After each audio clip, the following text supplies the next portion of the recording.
زہیر کا کوفہ والوں سے خطاب۔ زہیر بن القین اپنا گھوڑا بڑھا کر دشمن کے سامنے پہنچے اور چلائے، اے اہل کوفہ، عذاب الہی سے ڈرو۔ ہر مسلمان پر اپنے بھائی کو نصیحت کرنا فرض ہے۔ دیکھو، اس وقت تک ہم سب بھائی بھائی ہیں، ایک ہی دین اور ایک ہی طریقے پر قائم ہیں۔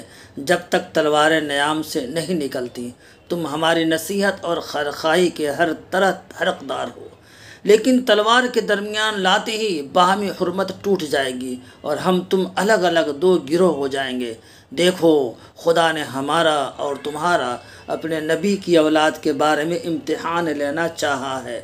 ہم تمہیں اہل بیت کی نصرت کی طرف بلاتے ہیں، سرکش عبیداللہ ابن زیاد کی مخالفت پر دعوت دیتے ہیں۔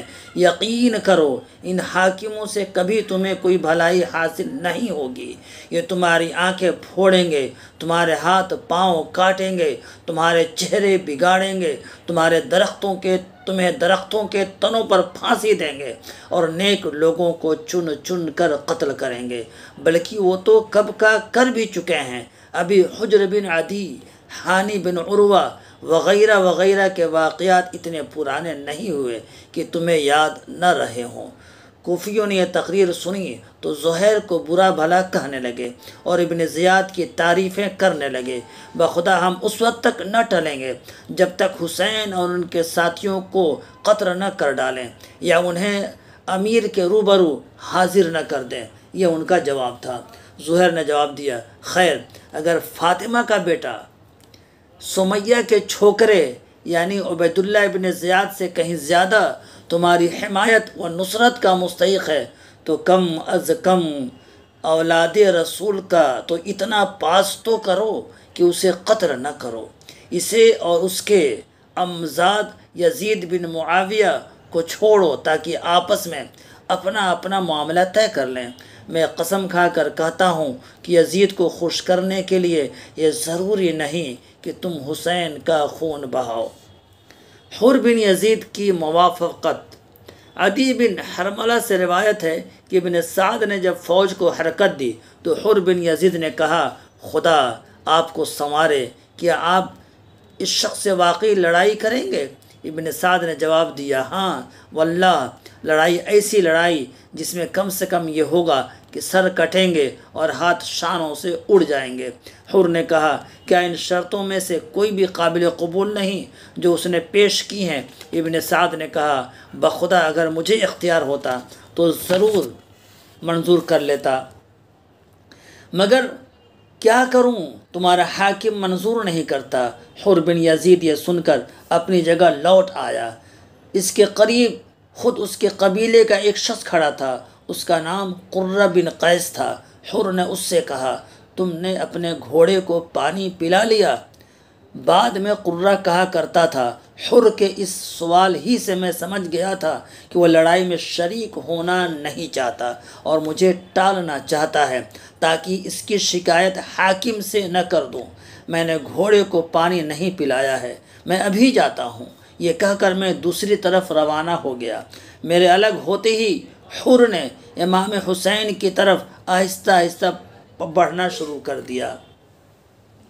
اس کے قبیلے کے ایک شخص مہاجر بن اوس نے کہا، کیا تم حسین پر حملہ کرنا چاہتے ہو؟ حر خاموش ہو گیا۔ مہاجر کو شک ہوا، کہنے لگا، تمہاری خاموشی مشتبہ ہے، میں نے کبھی کسی جنگ میں تمہاری حالت نہیں دیکھی ہے۔ اگر مجھ سے پوچھا جائے کہ کوفہ میں سب سے بڑا بہادر کون ہے تو تمہارے نام کے سوا کوئی نام میری زبان پر نہیں آ سکتا۔ پھر یہ تم اس وقت کیا کر رہے ہو؟ حر نے سنجیدگی سے جواب دیا، بخدا میں جنت یا جہنم کا انتخاب کر رہا ہوں۔ واللہ میں نے جنت منتخب کر لی، اگرچہ مجھے ٹکڑے ٹکڑے کر ڈالا جائے۔ یہ کہا اور گھوڑے کو ایڑ لگا کر لشکر حسین میں پہنچ گیا۔ حضرت حسین رضی اللہ عنہ کی خدمت میں پہنچ کر کہا، ابن رسول اللہ، میں وہی بدبخت ہوں جس نے آپ کو لوٹنے سے روکا، راستہ بھر آپ کا پیچھا کیا اور اس جگہ اترنے پر مجبور کیا۔ خدا کی قسم میرے وہم و گمان میں بھی یہ بات نہ تھی کہ یہ لوگ آپ کی شرطیں منظور نہیں کریں گے اور آپ کے معاملے میں اس حد تک پہنچ جائیں گے۔ واللہ اگر مجھے یہ معلوم ہوتا کہ وہ ایسا کریں گے تو ہرگز اس حرکت کا مرتکب نہ ہوتا۔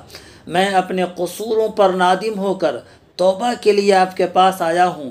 میں آپ کے قدموں پر قتل ہونا چاہتا ہوں۔ کیا آپ کے خیال میں یہ میری توبے کے لیے کافی ہوگا؟ حضرت نے شفقت سے فرمایا، ہاں، خدا تیری توبہ قبول کرے، تجھے بخش دے۔ تیرا نام کیا ہے؟ اس نے کہا، حر بن یزید۔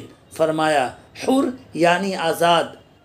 جیسا تیری ماں نے تیرا نام رکھ دیا ہے تو دنیا اور آخرت میں انشاءاللہ حر ہے۔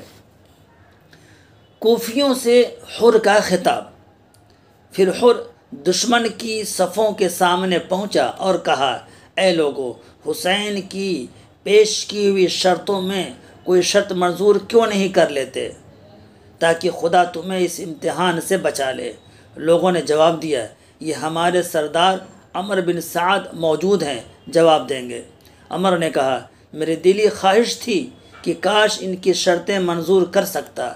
اس کے بعد حر نے نہایت جوش و خروش سے تقریر کی اور اہل کوفہ کو ان کی بدعہدی اور دھوکہ بازی پر شرم و غیرت دلائی، لیکن اس کے جواب میں انہوں نے تیر برسانا شروع کر دیا۔ ناچار خیمے کی طرف حر لوٹ آیا۔